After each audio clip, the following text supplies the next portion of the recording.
In the bitter winter of 1944, as World War II raged at its bloodiest peak, American soldiers found themselves trapped in the snow-covered forests of the Ardennes in Belgium. The Germans had launched a massive surprise offensive, known as the Battle of the Bulge, Hitler's last desperate gamble. The small town of Bastogne, like an island in a sea of enemies, was completely surrounded. The men of the U.S. 101st Airborne Division were exhausted, hungry, and freezing. Ammunition was running low, food was gone. The wounded cried out in agony, and the cold bit into their fingers and toes. Far away, in an ancient castle in Luxembourg that served as headquarters, a tall man with a shiny helmet and two ivory-handled revolvers on his belt stood before a giant map, tracing lines with his finger. It was General George Patton, the same man who just months earlier had nearly been sacked from the army for slapping two soldiers suffering from battle fatigue. Now, Supreme Commander Dwight D. Eisenhower had summoned him and said, "George, you're the only one who can do this. Take your Third Army, turn it 90 degrees north, march 100 miles through snow and ice, and relieve Bastogne. You have 3 days."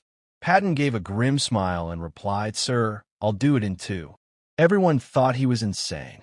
Repositioning an entire army, hundreds of tanks, thousands of trucks, and 250,000 men in the dead of winter? Impossible.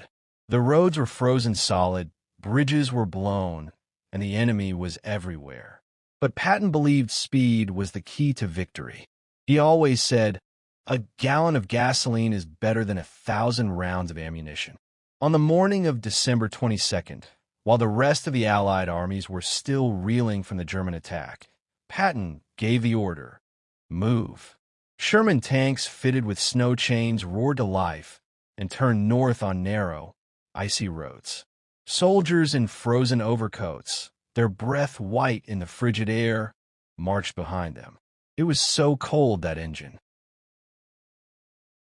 Oil froze, weapons jammed, and men warmed their hands on tank exhausts. Patton himself was always at the front. In his Jeep, he raced from column to column, shouting, "Faster! The enemy isn't expecting us." At night, in his command tent by candlelight, he pored over maps and told his officers, "We're not here to fight.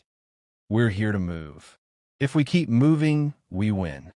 The first day, snow reached their knees. The Germans had blown a vital bridge. Patton's engineers rebuilt it under enemy fire in just hours. The second day, thick fog blanketed everything. Planes couldn't fly. Patton actually went to a chapel and prayed for clear skies. Miraculously, on the third day, the heavens opened. Allied aircraft could finally drop supplies. Meanwhile, inside Bastogne, the German commander surrounding the town sent a message to the Americans: surrender. The U.S. commander, Brigadier General Anthony McAuliffe, sent back a single-word reply: nuts. And Patton was coming. On the morning of December 26th, when the weary defenders of Bastogne thought all hope was lost, they suddenly heard the distant roar of engines. First one tank, then 10, then hundreds emerged from the fog. Soldiers climbed the defensive walls and stared in disbelief. American tanks bearing white stars rolled toward them. The 4th Armored Division of Patton's Third Army, led by Colonel Creighton Abrams, the man after whom the famous Abrams tank would later be named, had broken through. The men of Bastogne cheered, wept, and ran toward the tanks. One soldier later wrote, "We thought angels had come, but it was just Patton." Patton himself entered the town.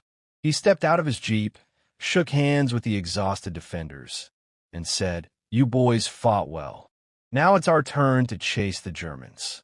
This operation, known as Patton's Dash to Bastogne, remains one of the most brilliant feats in military history. In less than a week, under the worst possible weather conditions, the Third Army accomplished what everyone had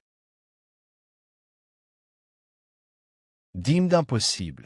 They saved thousands of lives and completely turned the tide of the war on the Western Front. Patton never received a medal for this victory, but the soldiers he rescued considered him their hero for the rest of their lives. Despite all his controversies, his temper, and his mistakes, when the moment came, he did exactly what needed to be done. Fast, ruthless, and victorious.